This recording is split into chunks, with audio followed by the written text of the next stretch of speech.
Kayo ba yan? Hindi na, naglalakad nga lang kayo ng asawa mo eh. Oh. Oh, di ba?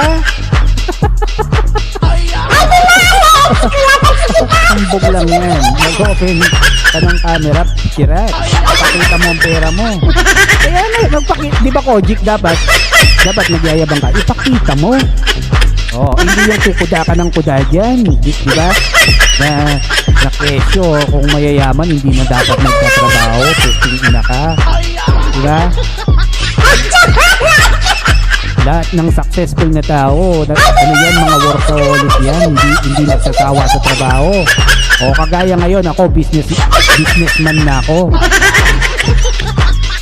Oh.